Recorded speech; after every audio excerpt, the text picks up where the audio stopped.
I don't really know when Scream became my favorite slasher movie. I haven't seen 5 or 6, not because of a lack of interest, but because I'm broke and going to movies is expensive. I can't remember the last time I watched 2 or 3, and I think I only watched 4 like one time. That being said, Ghostface was the first killer I ever brought in Dead by Daylight. Hell, the first killer I ever played. It was the Ghostface I got my first 4K on, met my first bully squad. He was the first character I got to P3 and had my first mental breakdown while playing Dead by Daylight. Not because of the game or anything, I just have to have one of those once every couple of weeks or I might have to change my name and move states, and I won't do that. Not again. But seriously, I fell in love with Dead by Daylight while playing Ghostface, and though my main has changed as I've shifted away from him because of reasons I'll discuss later, Ghosty is always going to hold a special place in my heart as the killer who brought me closer to Dead by Daylight as a game and who kickstarted my love for the game. And no, I'm not upset that this isn't the Scream movie killers. Instead, it's an original killer donning the Ghostface mask. The lore is fun and interesting, and I do quite enjoy it. So today I wanted to take a look at Ghostface and talk about the issues that I have with the character and how I would personally fix them. The Ghostface's power is the Night Shroud. Pressing right click puts you into an undetectable state, shutting off your terror radius and removing your red stain, putting Ghosty into the category of stealth killer. Essentially a killer class type designed around scaring the ever-living bejesus out of me, and only me, because according to the Dead by Daylight community, this isn't a horror game anymore, while my racing heart and newly designed brown pants when facing any stealth killer says otherwise. You pricks. Anyway, once you are in the Night Shroud, you can hold down right-click to stalk the survivors and begin to mark them. Marking a survivor inflicts them with the exposed status effect, which will allow you to down them instantly regardless of health state. As you can imagine, the ability to put a survivor on a t-shirt in one hit is an extremely powerful tool. Bubba Nerf win, not because I think Bubba is too strong, but because I think the reaction video from Spook and Jukes would be funny as hell.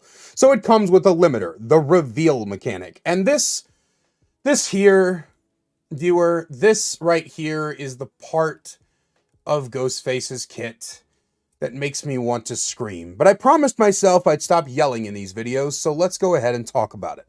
The counterplay to Ghostface is to literally just look at him. Yeah, stare at him like a creepy dude across the bar who's convinced the reason women won't date him is he likes Star Wars and has one replica anime katana in his bedroom, when in reality it's the fact that she's noticed you creepily watching her like a deranged stalker for 2.5 hours. And no, avert eye contact and then looking away and then doing that Ni-chan finger thing is not flirting, it's disturbing, and the Ghostface will be forced out of his Night Shroud.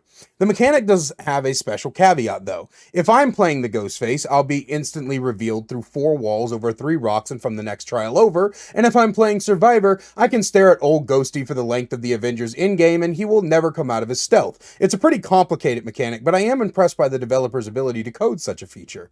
So survivors can reveal you basically as long as their camera is on you, or a certain percentage of your body.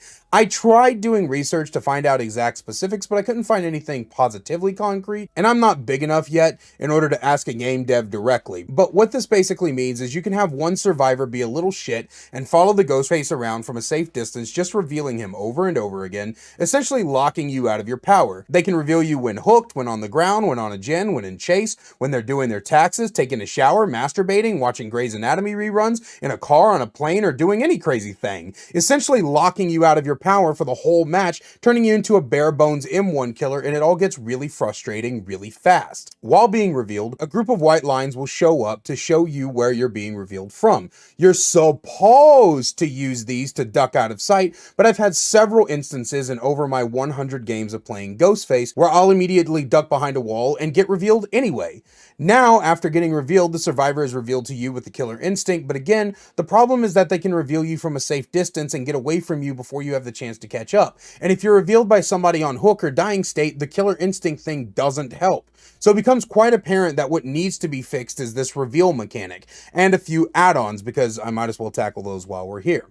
The first thing I want to do is fix how being revealed works. I think instead of allowing survivors to crouch behind 4 walls, swing the camera to reveal Ghosty, survivors must have a direct LOS to reveal him. In other words, if the game cannot draw a direct line from the survivor's, say, head to Ghosty, a reveal shouldn't happen. I'm not saying you have to stand out in the open. I'm just saying that it's ridiculous that you can crouch behind a wall, turn your camera, and reveal the Ghostface. Secondly, the reveal happens way too damn fast. Wikipedia states it takes 1.5 seconds to reveal, and to me, that happens a bit too fast. I would say bump it up to 2 seconds. Third, being revealed by people currently being hooked, dying, working on gens, or being chased as fast as someone who's standing there is kind of asinine. So I think that base kit survivors in these situations should take 4 seconds to reveal you. Actually, the more I think about it as I'm reading the script, the more I think that hooked and dying survivors shouldn't be able to reveal you at all. Oh, but that's gonna encourage camping. What doesn't encourage camping to the rest of you? Like, honest question, right? Not to go on a tangent or anything, but I feel like anytime any kind of buff comes to killer or nerf comes to survivor, everybody and their grandmama goes to Twitter and Reddit to be like, this is going to encourage even more tunneling and camping. Tunneling and camping's gonna run rampant. Oh my god, I can't believe this. Tunneling and camp. Shut the fuck up. What was that I said about not yelling? Anyway, let's move on to the add-ons, because 2 of the add-ons, Chewed Pen and Lasting Perfume, we've now made base kit. So Chewed Pen should be changed to revealing the ghost face exhaust the revealer for 5 seconds. And Lasting Perfume should be changed to revealing the ghost face hinders the survivor by 15% for 5 seconds. Making these changes adds risk to revealing the ghost face, and I just feel like there should be some risk to locking you out of your power consistently. This would stop survivors from following you around the entire match and continuously revealing you, completely removing the ability for you to play the game consistently. Next, I wasn't a big fan of the knife belt clip. Crouching reducing your terror radius is meaningless, seeing as how the majority of the game you should be undetectable anyway. So now that you can't be locked out of your power over and over again with the previous changes we've implemented, knife belt clip now makes it to where survivors on a gen get marked 10% faster.